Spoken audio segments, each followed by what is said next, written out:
سید ولد آدم خیر الانام، اس پہ لاکھوں درود، اس پہ لاکھوں سلام۔ بسم اللہ الرحمن الرحیم، الحمدللہ رب العالمین،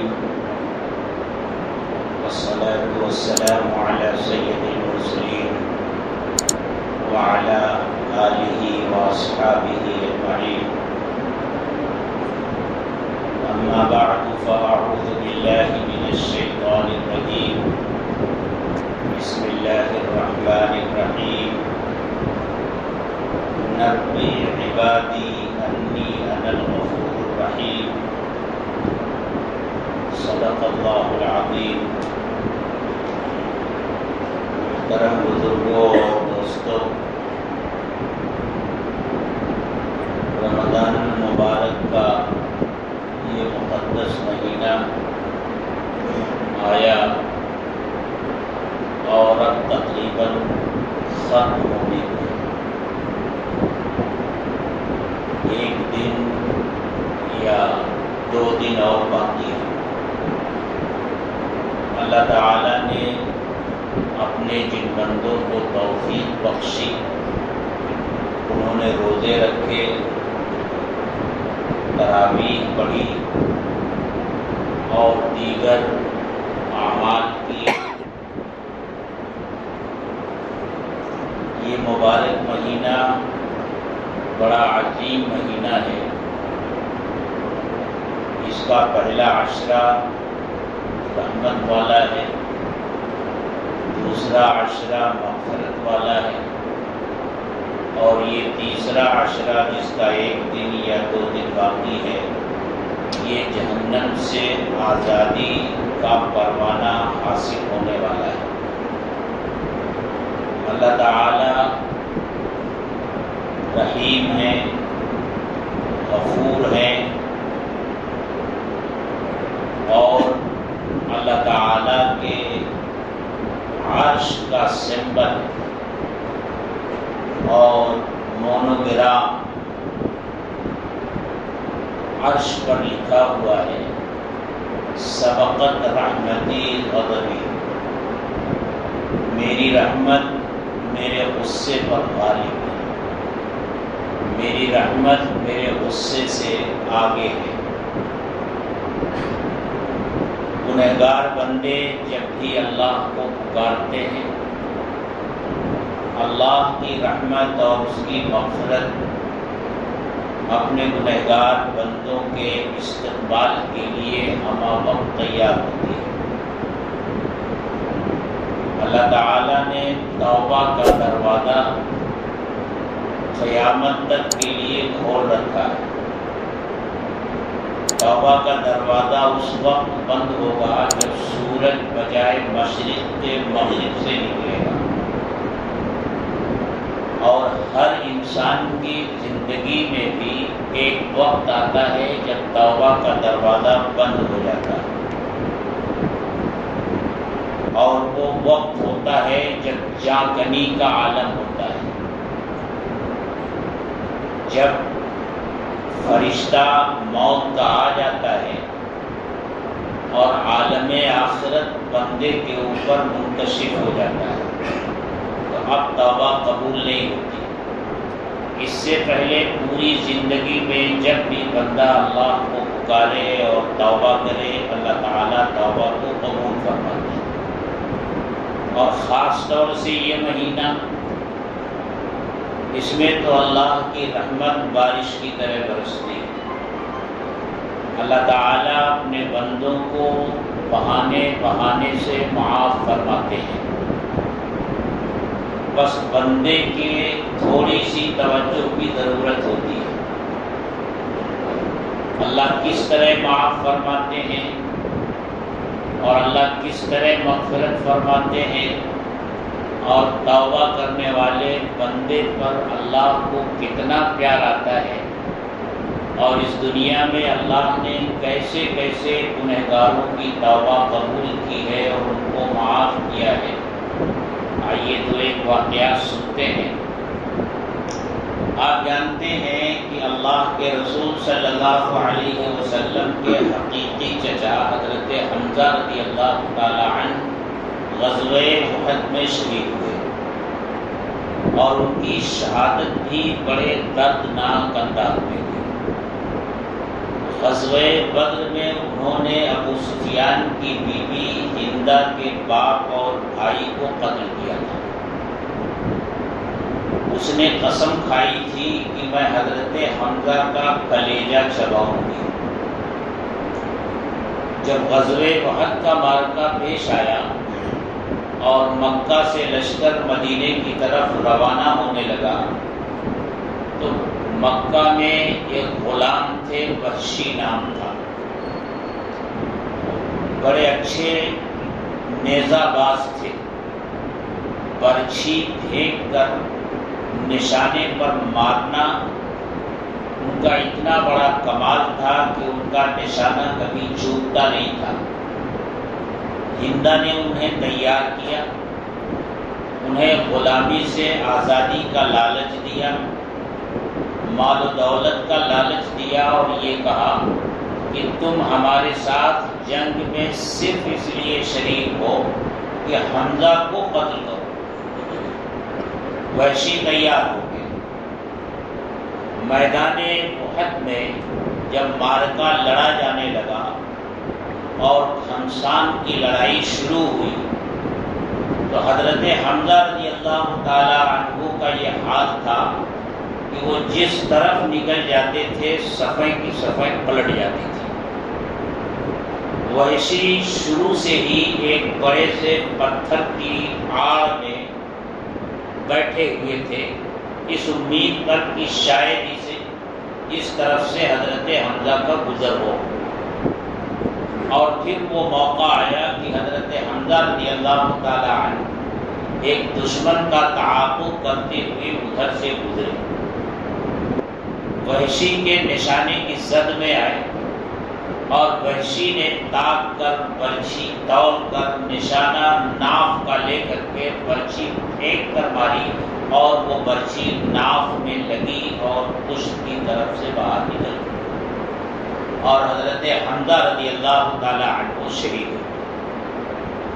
وحشی نے ہندہ کو خبر دی، وہ بھاگی بھاگی آئی اور اس نے حضرت حمزہ رضی اللہ تعالی عنہ کے جسم کے اعضاء کاٹے، ناک کاٹی، کان کاٹا اور چھوٹے چھوٹے اعضاء کاٹے اور ان کا ہار بنا کر اپنی گلے میں ڈال دیا، لیکن اس سے بھی ان کے جذبہ عداوت کو تسکین نہیں ہوئی تو اس نے حضرت حمزہ رضی اللہ تعالی عنہ کا شکم مبارک چاک کیا، کلیجہ نکالا اور اس کو کچا چبانے لگا، لیکن نگل نہیں سکی۔ جب معرکہ ختم ہوا اور شہداء کی تجہیز اور تدفین کا کام شروع ہوا، اللہ کے رسول صلی اللہ علیہ وسلم کو حضرت حمزہ رضی اللہ تعالی عنہ کی شہادت کی خبر ملی تو آپ تشریف لے گئے جہاں ان کا جسد خاکی تھا۔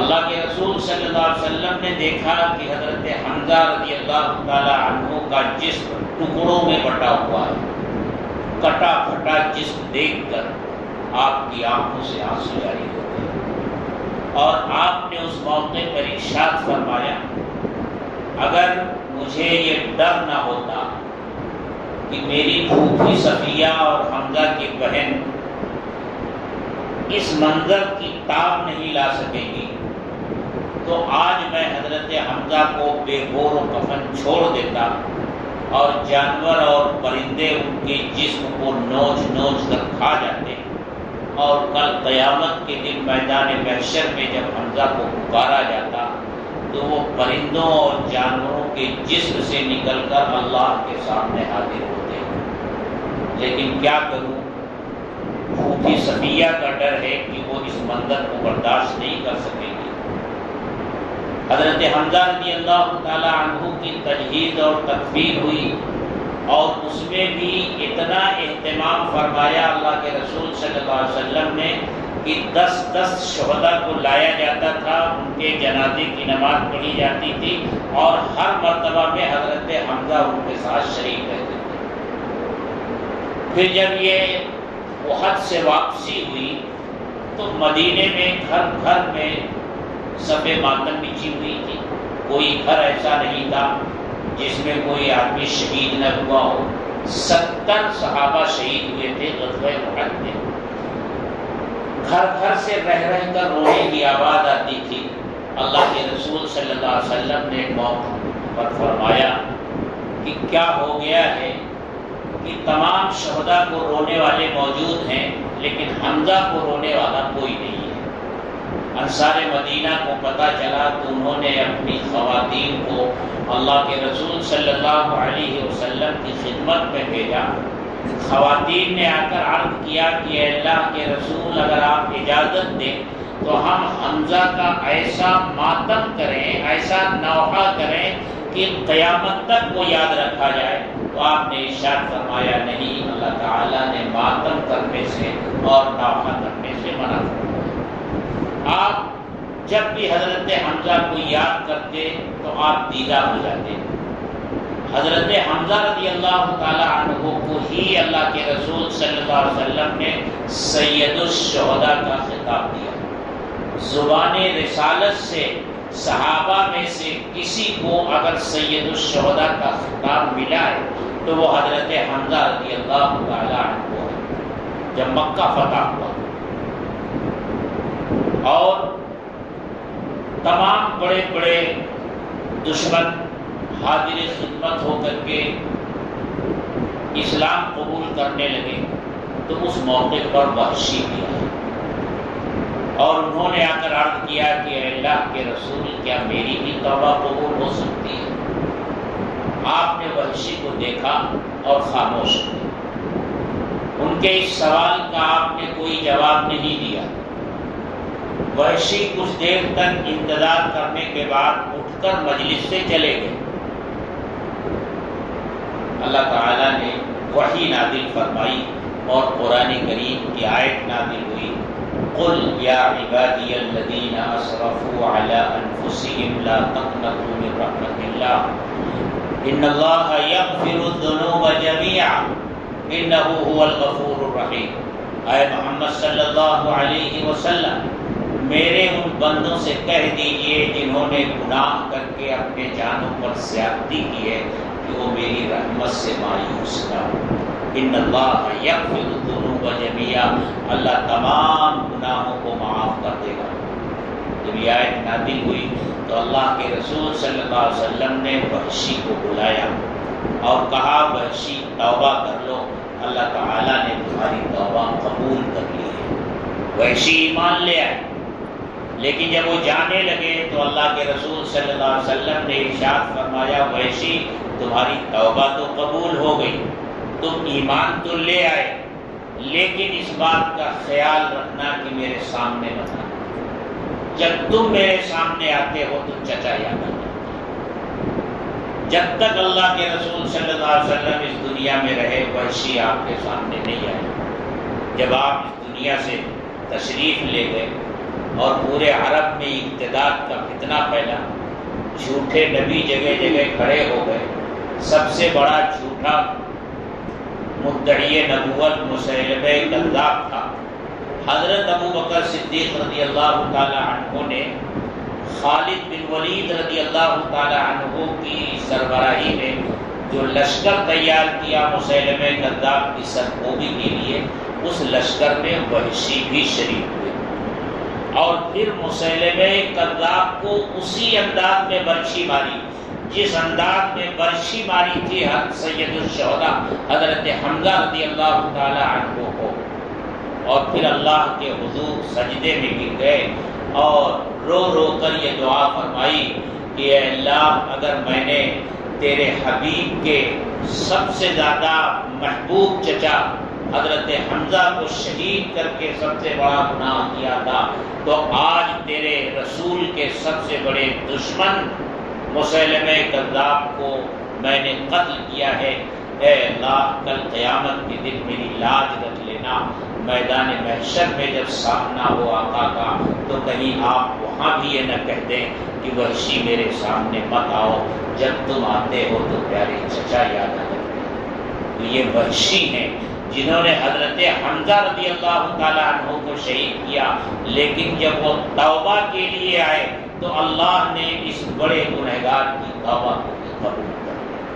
اللہ کی رحمت یہ، اللہ کی مغفرت ہے یہ۔ اور صرف یہی نہیں، قارون جیسا شخص جس نے وہ گناہ کیا ہے جو دنیا میں کسی نے نہیں کیا، حضرت آدم علیہ السلام سے لے کر کے آقائے نامدار تاجدار مدینہ سرکار دو عالم حضرت محمد رسول اللہ صلی اللہ علیہ وسلم تک جتنے بھی نبی اور رسول آئے ان کے خلاف سازشیں کی گئی، ناپاک منصوبے بنائے گئے، گالیاں دی گئی، مجنوں کہا گیا، ساحر کہا گیا، پتھر مارے گئے، انہیں زخمی کیا گیا، راستے میں کانٹے بچھائے گئے، لیکن کسی کی ہمت نہیں ہوئی کہ کسی نبی کے اوپر تہمت باندھے۔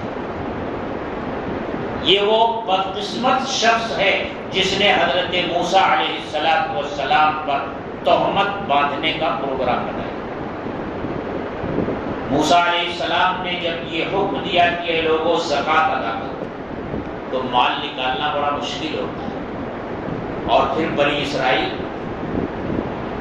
اللہ نے زکوٰۃ کے سلسلے میں اس امت پر 3 احسان فرمائے ہیں۔ پہلا احسان یہ فرمایا کہ شرح زکوٰۃ بہت کم رکھی، فیصد کم رکھا، پرسنٹیج کم رکھا۔ بنی اسرائیل پر کم سے کم جو پرسنٹیج تھا وہ 10%، اپنے مال کا 10% زکوٰۃ کے نام پر نکالا، اور بعض مفسرین اور علماء نے تو اس سے بھی زیادہ لکھا ہے، لیکن کم سے کم جو لکھا ہے وہ 10% لکھا ہے، اور اس امت پر 2.5%۔ ایک احسان یہ فرمایا۔ دوسرا احسان یہ فرمایا کہ بنی اسرائیل اپنی زکوٰۃ جو نکالتے تھے وہ ناقابل استعمال ہوتی تھی، پھر اس کا استعمال کسی غریب محتاج کے لیے بھی جائز نہیں ہوتا تھا، اس کو کسی اونچی جگہ پر لے جا کر کے رکھ دیتے تھے، آسمان سے آگ آتی تھی اور اس کو جلا کر کے خاکستر کر دیتی تھی، وہ کسی کے کام نہیں آتا تھا زکوٰۃ کا مال۔ اللہ تعالیٰ نے اس امت پر یہ احسان فرمایا کہ امیروں سے لے کر غریبوں کو دیا، اور غریب کے ہاتھ میں جانے کے بعد وہ مال بالکل ان کے لیے پاکیزہ، حلال اور طیب ہو جاتا ہے۔ امیر کے مال کا وہ میل ہے، لیکن غریب کے ہاتھ میں جب گیا تو وہ حلال اور پاکیزہ ہو گیا۔ اور کتنا حلال اور پاکیزہ ہوا، ایک مرتبہ اللہ کے رسول صلی اللہ علیہ وسلم حضرت بریرہ جو آزاد کردہ باندی ہیں ان کے گھر تشریف لائے تو دیکھا کہ ہانڈی میں کچھ پک رہا ہے۔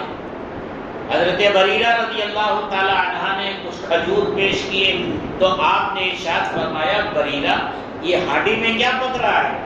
کہا حضور یہ گوشت ہے۔ کہا کیا ہمیں گوشت نہیں کھلاؤ گی؟ حضرت بریرہ رضی اللہ تعالی عنہ نے عرض کیا کہ اللہ کے رسول وہ صدقے کا گوشت ہے، اور صدقہ آپ کے لیے، آپ کے خاندان والوں کے لیے جائز نہیں ہے۔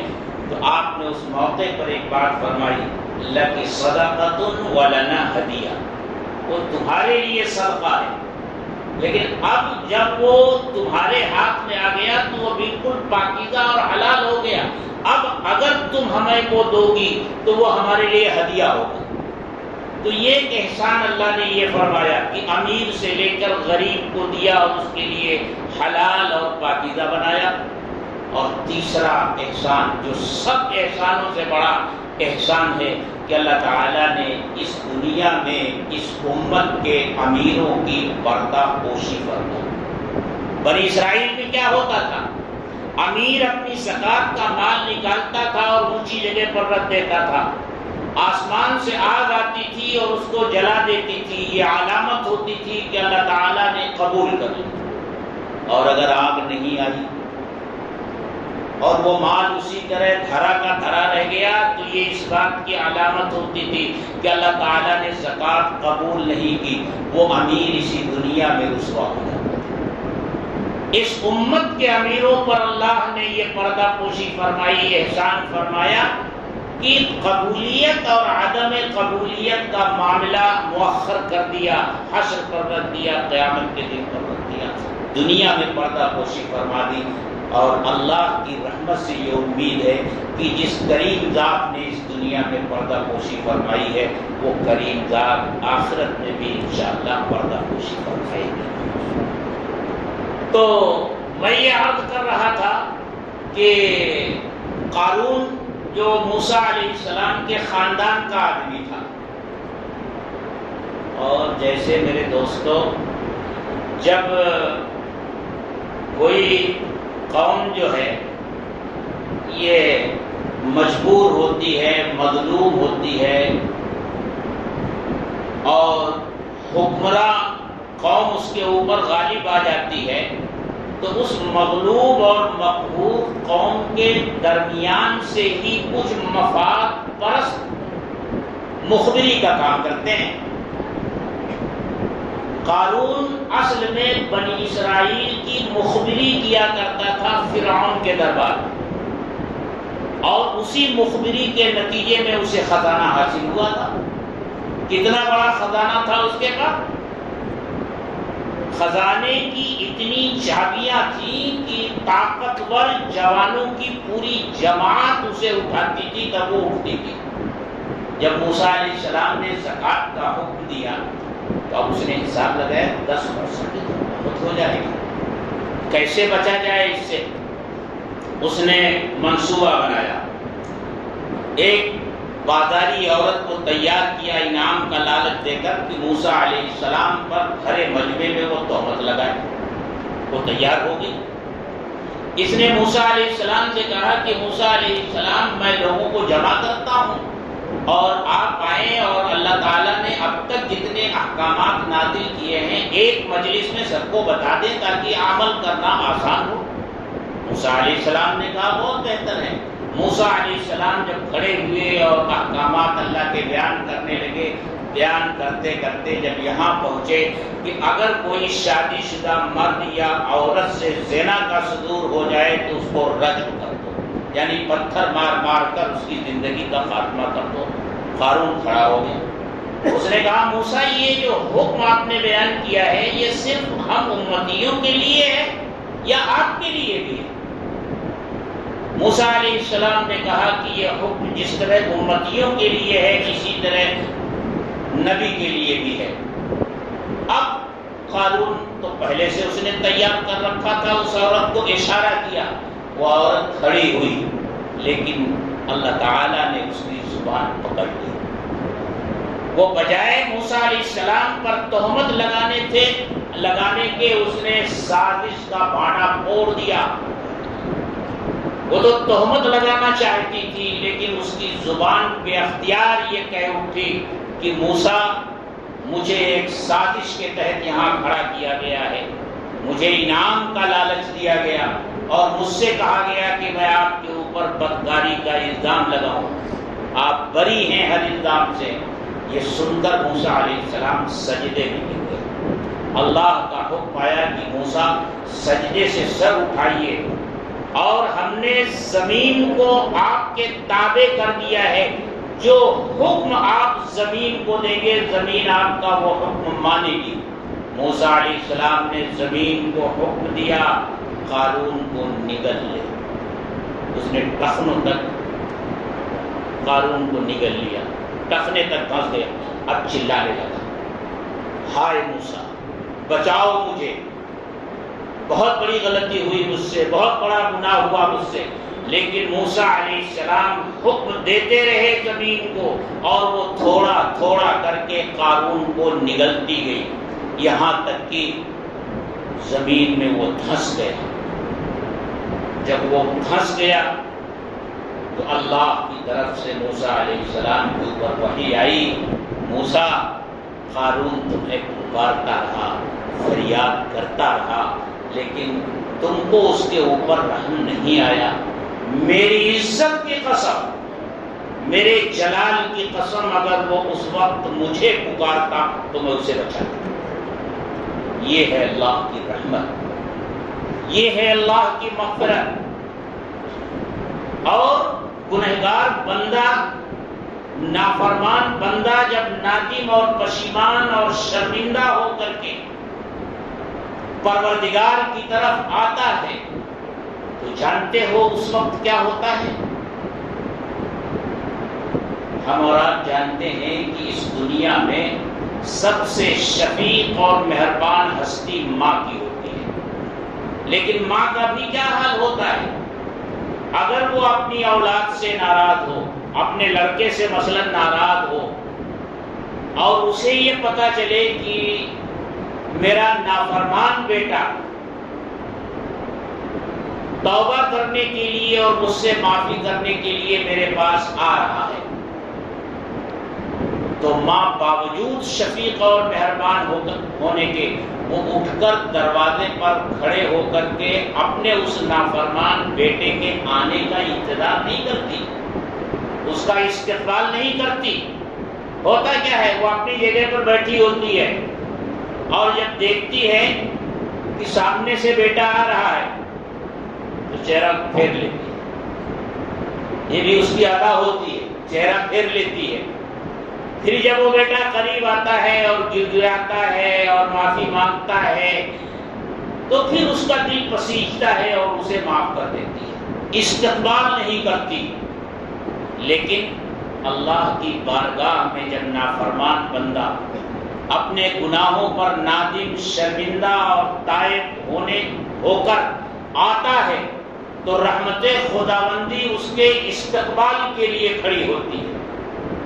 حدیث میں آتا ہے من تقرب الی شبرا تقربت الیہ ذراعا ومن تقرب الی ذراعا تقربت الیہ باعا۔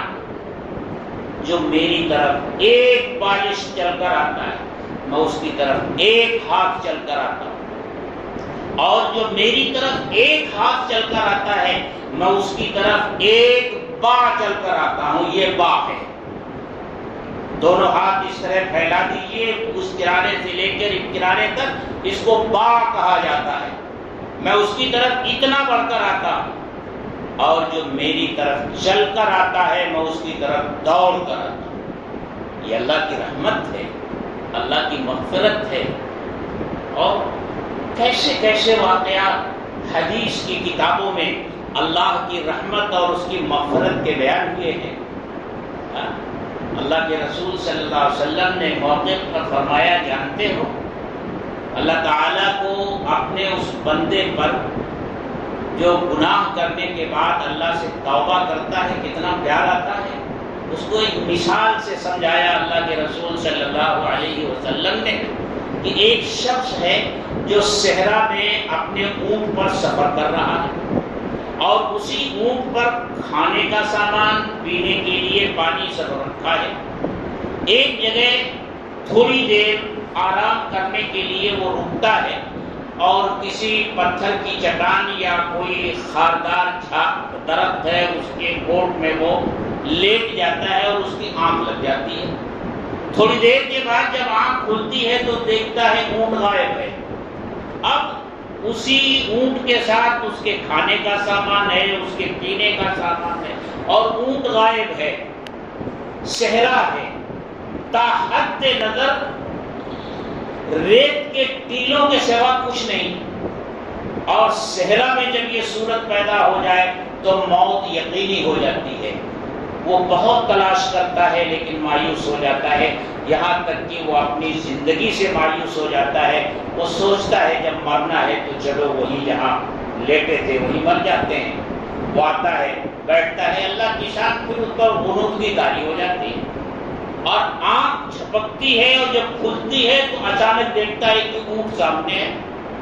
وہ دوڑ کر اس کے پاس جاتا ہے اور دیکھتا ہے کہ جو کھانے کا سامان تھا وہ ہے یا نہیں ہے، پینے کا پانی جو تھا وہ ہے کہ نہیں ہے، سب موجود ہے۔ اب وہ خوشی سے پاگل ہو گیا ہے۔ اب وہ کیا کہہ رہا ہے، اس کی زبان سے کیا نکل رہا ہے؟ وہ کہنا یہ چاہتا ہے کہ اے اللہ تو میرا رب ہے، میں تیرا بندہ ہوں، لیکن زبان سے کیا نکل رہا ہے؟ اللہم انت عبدی وانا ربک، اللہم انت عبدی وانا ربک، اے اللہ تو میرا بندہ ہے اور میں تیرا رب ہوں۔ خوشی کی وجہ سے اس کی زبان سے یہ کلمات نکل رہے ہیں۔ اللہ کے رسول صلی اللہ علیہ وسلم نے ارشاد فرمایا اندازہ لگاؤ اس کی خوشی کا کتنا خوش ہے۔ اور پھر آپ نے ارشاد فرمایا بندہ جب توبہ کرتا ہے اللہ سے تو اللہ اس سے زیادہ خوش ہوتا ہے۔ میرے دوستو، یہ جہنم سے آزادی والا عشرہ، یہ 2 دن بچے ہیں یا 1 دن بچا ہے، اور آج کی رات تو 29ویں شب ہے، شب قدر ہونے کا امکان ہے۔ 27ویں شب کو شب قدر کے طور پر تو ہم نے اور آپ نے متعین کر لیا ہے، اللہ کے رسول نے تو متعین نہیں کیا۔ آپ تو اس کی تعین کے لیے باہر تشریف لائے تھے، لیکن 2 آدمیوں کے درمیان جھگڑا ہوا تھا تو آپ کے ذہن سے بھی اللہ نے اس کی تعین اٹھا دی، اور پھر آپ نے ارشاد فرمایا کہ اسے آخری عشرے کی طاق راتوں میں تلاش کرو۔ 21ویں، 23ویں، 25ویں، 27ویں، 29ویں، آج 29ویں شب ہے، شب قدر کا بھی امکان ہے آج کی رات میں۔ آج کی یہ رات ہے، کل کا دن ہے۔ اگر ندامت کے آنسو کا ایک قطرہ بھی ہماری آنکھ سے نکل جائے تو اللہ کے نزدیک وہ موتیوں سے زیادہ قیمتی ہے۔ آپ دیکھو، اللہ نے انسان کو جسم اور روح سے مرکب کیا ہے۔ ایک ہمارا یہ جسم ہے اور اس جسم میں روح ہے۔ جب تک جسم کے ساتھ روح کا رشتہ رہتا ہے تو زندگی رہتی ہے، اور جس دن جسم اور روح کا رشتہ ٹوٹ جاتا ہے تو اسی رشتے کے ٹوٹنے کا دوسرا نام موت ہے۔ جسم جو ہے خاکی ہے، اللہ نے اسے مٹی سے بنایا ہے، اسی لیے اس جسم کی جو غذائیں ہیں وہ بھی اللہ نے اسی زمین سے پیدا کی ہیں، اور روح خاکی نہیں ہے، روح تو اللہ کا حکم ہے۔ جب پوچھا گیا یسألونک عن الروح قل الروح من امر ربی، آپ سے پوچھتے ہیں روح کیا ہے تو آپ کہہ دیجئے یہ میرے رب کا حکم ہے۔ تو روح کی غذا، چونکہ روح خاکی نہیں ہے اس لیے اس کی غذا خاک میں نہیں ہے، اس کی غذا پھر یہ عبادتیں ہیں، نماز ہے، روزہ ہے، حج ہے، زکوٰۃ ہے، نیک اعمال ہیں، یہ روح کی غذا ہے۔ روح ان سے صحت یاب ہوتی ہے، جس طرح اس زمین سے پیدا ہونے والے پھل سے، اناج سے جسم کو طاقت اور قوت ملتی ہے، اس کو غذا اور خوراک ملتی ہے، اسی طرح روح کی خوراک یہ عبادتیں ہیں۔ بات لمبی ہو جائے گی ورنہ میں اس میں اور تفصیل آپ سے بتاتا کہ جس طرح جسم کی ضرورت کے لیے مختلف قسم کے وٹامنز چاہیے، ڈاکٹر حضرات جانتے ہیں کہ وٹامنز جو ہوتے ہیں کئی طرح کے ہوتے ہیں۔ چاول میں الگ وٹامنز ہیں، گیہوں میں الگ ہیں، سیب میں الگ ہیں، انار میں الگ ہیں، دوسرے پھلوں میں الگ ہیں، اور جب سب ملا کر کے کھاتا ہے تو ساری ضرورتیں پوری ہوتی ہیں۔ اسی طرح اللہ تعالیٰ نے نماز عبادت رکھی، روزہ رکھا، حج رکھا، زکوٰۃ رکھا، ہر ایک کی اپنی اپنی خصوصیات ہیں، ہر ایک میں روح کے لیے الگ الگ وٹامنز ہیں، اور جب اس میں اعتدال ہوتا ہے تو ایک معتدل غذا روح کو ملتی ہے۔ جس طرح جب ان تمام غذاؤں میں اعتدال ہوتا ہے تو جسم کو ہر قسم کے وٹامنز جو ضروری ہیں وہ ملتے ہیں، اسی طرح ہر طرح کی عبادت جب بندہ کرتا ہے تو روح کی جو ضرورتیں ہیں وہ پوری ہوتی ہیں۔ اور پھر ہمارا جسم اگر گندا ہو جائے، میل کچیل اس کو لگ جائے تو اس دنیا کے پانی سے اسے دھوتے ہیں، غسل کرتے ہیں، میل صاف ہو جاتا ہے، لیکن روح کا غسل کیا ہے؟ روح کا غسل ندامت کے آنسو ہے۔ توبہ اور ندامت کے آنسو یہ روح کا غسل ہیں۔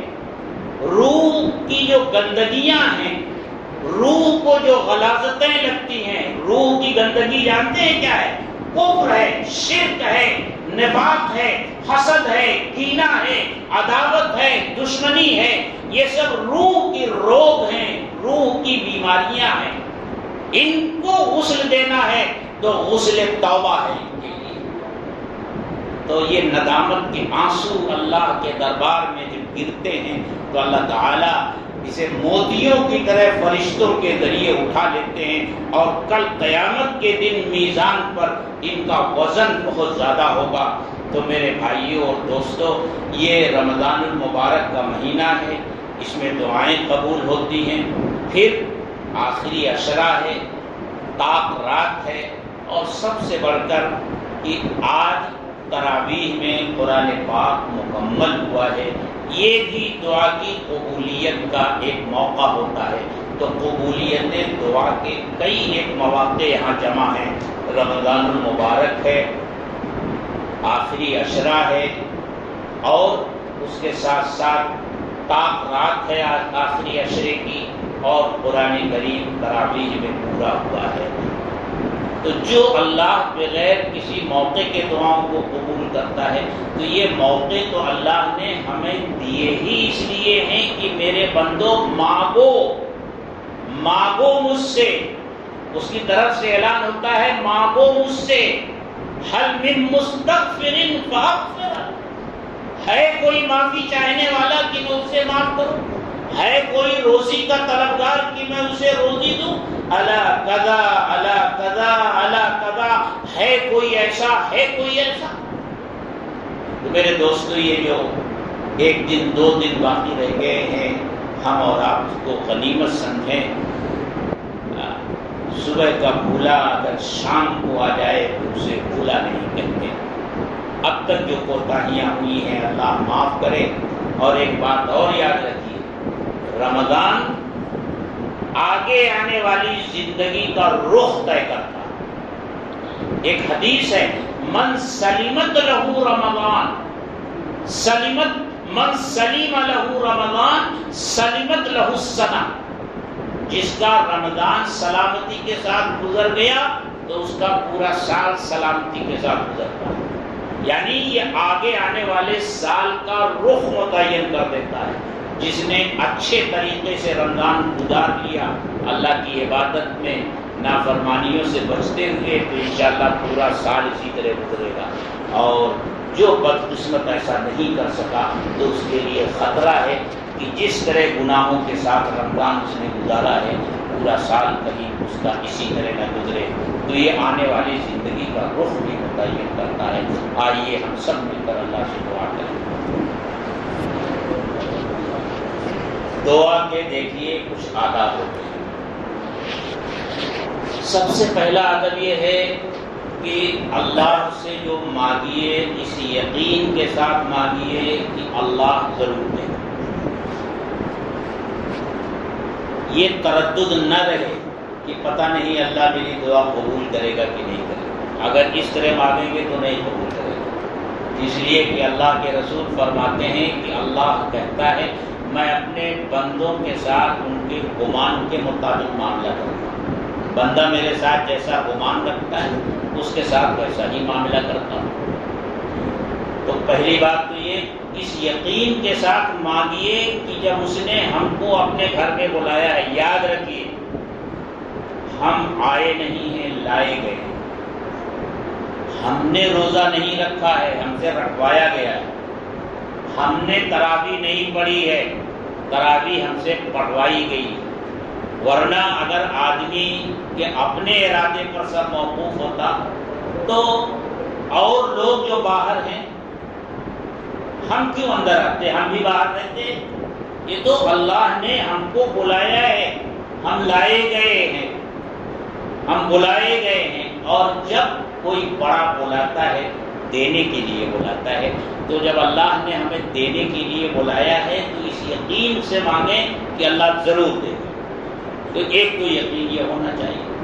دوسرے، چونکہ ہم مانگ رہے ہیں تو مانگنے کا جو طریقہ ہے اس طریقے سے مانگیں. جس طرح منگتا اور فقیر ہوتا ہے وہ مانگتا ہے، ٹوٹ کر مانگتا ہے، عاجزی کے ساتھ مانگتا ہے، گر گرا کر مانگتا ہے، اس طرح مانگیں. دعا کے آداب میں سے یہ بھی ہے کہ اگر رونا نہ آئے تو رونے کی شکل بناؤ. دیکھتے نہیں ہیں کہ بہت سے جو مانگنے والے ہوتے ہیں وہ کس طرح چمٹ جاتے ہیں، جب تک لے نہیں لیتے دامن نہیں چھوڑتے. اس طرح مانگو.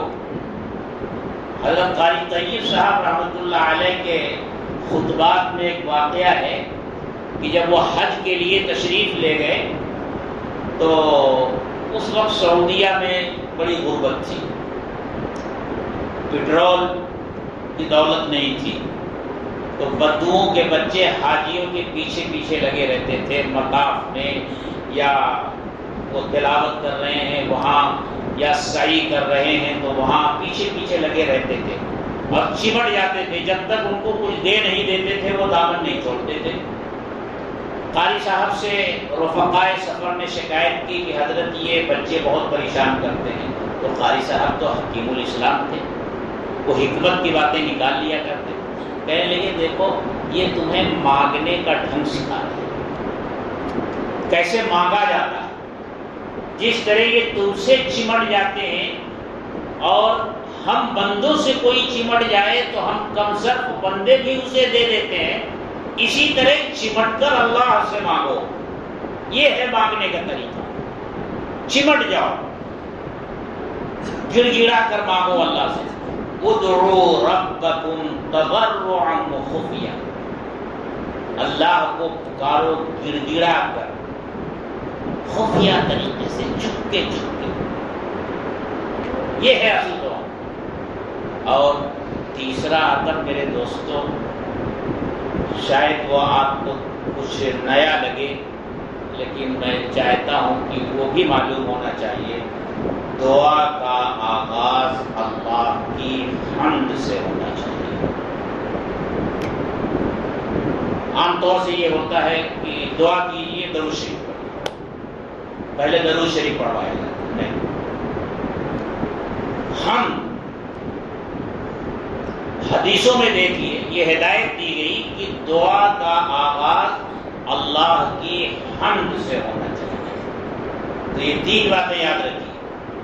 باقی تو ایسے اور چیزیں ہیں کہ بھائی اس کی دعا قبول نہیں ہوتی، جو حرام کھاتا ہے، حرام پہنتا ہے، تو بات کی چیزیں ہیں. لیکن یہاں اس موقع پر یہ تین باتیں، دعا کی ابتدا اللہ کی حمد سے ہو، گر گرا کر مانگا جائے اور اس یقین کے ساتھ مانگا جائے کہ اللہ ضرور دے. الحمدللہ رب العالمین والصلاة والسلام علی سید المرسلین وعلى آلہ واصحابہ اجمعین. اللہم صل علی سیدنا و مولانا محمد وعلى آل سیدنا و مولانا محمد وبارک وسلم. ربنا ظلمنا انفسنا ربنا ظلمنا انفسنا ربنا ظلمنا انفسنا وإن لم تغفر لنا وترحمنا لنكونن من الخاسرين. لا إله إلا أنت سبحانك إني كنت من الظالمين. لا إله إلا الله الحليم الكريم. سبحان الله رب العرش العظيم. نسألك موجبات رحمتك وعزائم مغفرتك والغنيمة من كل بر والسلامة من كل إثم. لا تدع لنا ذنبا إلا غفرته ولا هما إلا فرجته ولا حاجة هي لك رضا إلا قضيتها يا أرحم الراحمين يا أكرم الأكرمين يا ذا الجلال والإكرام. اے اللہ ہم سب تیرے گنہگار بندے ہیں، گناہوں میں ڈوبے ہوئے ہیں، سر سے پیر تک گناہوں کی کیچڑ میں لت ہیں. اے اللہ جسم کا عضو گنہگار ہے، یہ پھیلے ہوئے ہاتھ گنہگار ہیں، یہ بولتی ہوئی زبان گنہگار ہے. یا اللہ ان آنکھوں سے گناہ کیے، کانوں سے گناہ کیے، جسم کے ایک گناہ کیے۔ اے اللہ ہمارے یہی برے اعمال ہیں جو آج ہمارے سامنے پوری دنیا میں اور خاص طور سے ہمارے ملک میں حالات بن کر ہمارے سامنے آ گئے ہیں۔ اے اللہ تو نے ہمیں بار بار اپنی کتاب میں متنبہ کیا، ظہر الفساد فی البر والبحر بما کسبت ایدی الناس، خشکی اور تری میں لوگوں کے کرتوت کی وجہ سے فساد اور بگاڑ ظاہر ہو گیا۔ اے اللہ یہ ہمارے اعمال بد کا نتیجہ ہے۔ اے اللہ ہم سب تیرے گنہگار بندے ہیں۔ اے اللہ ہم گندے ہیں پر تیرے ہی بندے ہیں۔ یا اللہ تو اپنے بندوں کو بلاتا ہے، ان سے کہتا ہے کہ مجھ سے مانگو میں تمہاری دعاؤں کو سنوں گا۔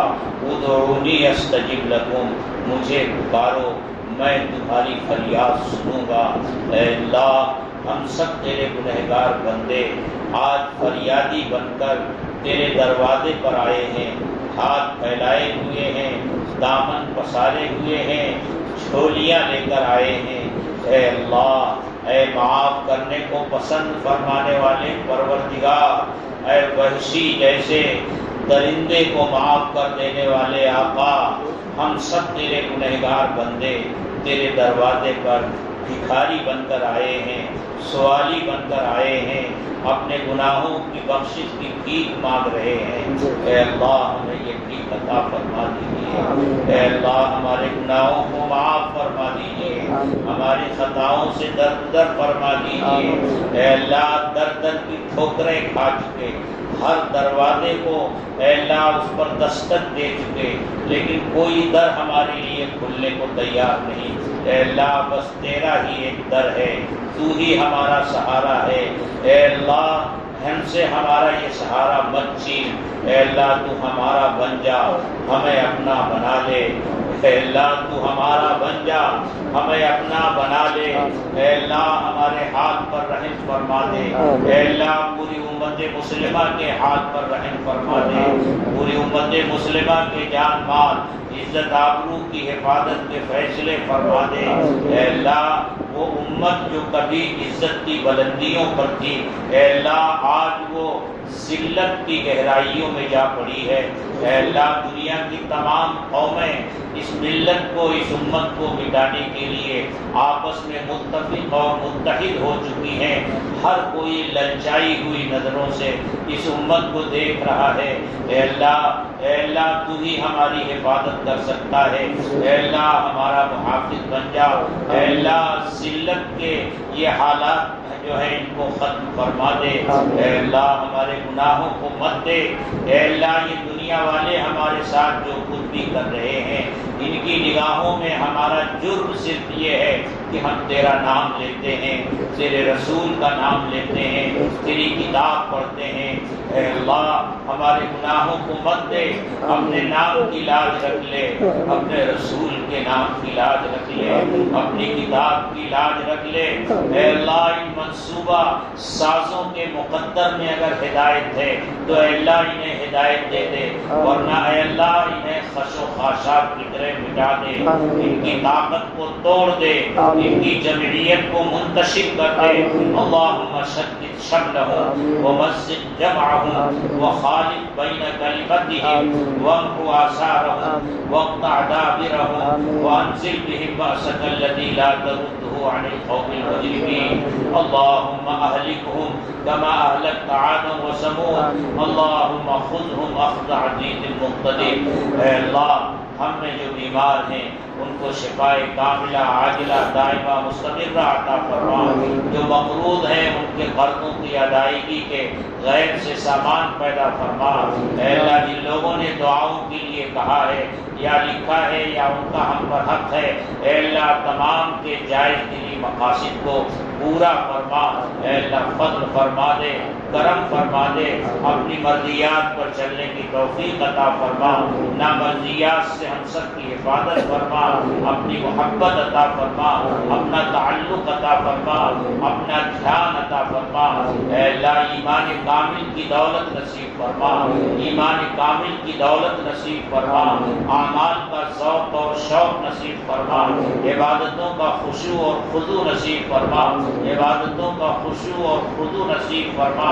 اے اللہ ہمیں مانگنا نہیں آتا، مانگنے کا ڈھنگ نہیں، سلیقہ نہیں، جو مانگنا چاہیے وہ مانگ نہیں پا رہے ہیں۔ اے اللہ ہماری زبان ہمارا ساتھ نہیں دے رہی ہے۔ اے اللہ تو ہماری ضرورتوں کو ہم سے زیادہ اور بہتر جانتا ہے، کیا چیز ہمارے لیے مفید ہے اے اللہ تو ہم سے زیادہ جانتا ہے۔ اے اللہ تو ہمارے حال پر رحم فرما کر ہماری تمام جائز ضرورتوں کو جو ہمارے لیے مفید ہوں اپنے خزانے غیب سے عطا فرما دے۔ اے اللہ اپنے خزانے غیب سے عطا فرما دے۔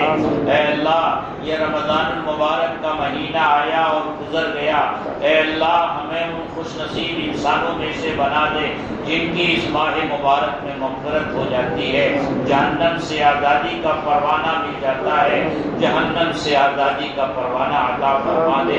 اے اللہ جہنم تیرے غصے کا مظہر ہے، بڑی خوفناک ہے جہنم۔ اے اللہ وہاں کے بچھو، وہاں کے سانپ اور وہاں کی آگ، اے اللہ جس کے تصور سے ہی رونگٹے کھڑے ہوتے ہیں، اے اللہ ہماری حفاظت فرما دے۔ اے اللہ ہماری حفاظت فرما دے۔ اے اللہ ہماری حفاظت فرما دے۔ اے اللہ ہم تیرے کمزور بندے ہیں، اے اللہ ناتواں بندے ہیں، دنیا کی آگ برداشت کرنے کی ہمارے اندر طاقت نہیں، بے جہنم کی آگ کیسے برداشت ہوگی؟ اے اللہ جہنم سے ہماری حفاظت فرما دے۔ اللہم انا نسألک الجنہ ونعوذ بک من النار، اللہم انا نسألک الجنہ ونعوذ بک من النار، اللہم انا نسألک الجنہ ونعوذ بک من النار۔ اے اللہ تراویح میں قرآن کریم پڑھا گیا، اس میں جو بھول چوک ہوئی اے اللہ اس کو معاف فرما کر اس کو قبول فرما لے۔ اے اللہ اس کو قبول فرما لے، ہمارے روزوں کو قبول فرما لے، ہماری تراویح کو قبول فرما لے۔ یا اللہ ہم سے جو کچھ بن پڑا ہے بس ہم وہی کر سکے ہیں۔ یا اللہ یہ جو کچھ ہم نے کیا ہے تیری بارگاہ میں قبولیت کے لائق تو نہیں ہے، لیکن اے کریم تو تو داتا ہے، تو تو نوازتا ہے۔ اے اللہ یہ سب لے کر کے ٹوٹی ٹوٹی عبادتیں تیرے دربار میں حاضر ہوئے ہیں، تو انہیں محض اپنے فضل و کرم سے قبول فرما لے۔ اے اللہ جب تک اس دنیا میں زندہ رہیں اسلام کے ساتھ زندہ رہیں، اور اے اللہ جب موت آئے تو ایمان پر خاتمہ ہو، کلمہ شہادت ہماری زبان پر جاری ہو۔ اے اللہ مرنے کے بعد قبر کی منزل سے سابقہ پڑھنا ہے۔ اے اللہ قبر بڑی وحشت کی جگہ ہے، تنہائی کا گھر ہے، کیڑے مکوڑوں کا گھر ہے، تاریک جگہ ہے۔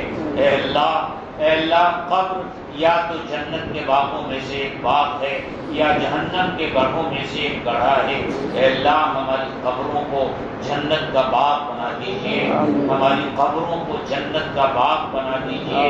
اے اللہ جب میدان محشر میں حاضر ہوں اور نامہ اعمال تقسیم کیا جائے تو اے اللہ سامنے سے ہمارے داہنے ہاتھ میں نامہ اعمال عطا فرما دیجیے۔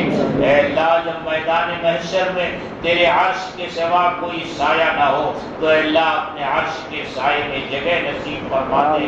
اے اللہ اپنے حبیب کی شفاعت نصیب فرما دے، اپنے حبیب کے دست پاک سے جام کوثر نصیب فرما دے۔ اے اللہ پل صراط کا راستہ بڑا سخت اور دشوار ہے، اے اللہ محض اپنے فضل و کرم سے اسے پار کرا دے۔ اے اللہ محض اپنے فضل و کرم سے جنت الفردوس کا داخلہ نصیب فرما دے۔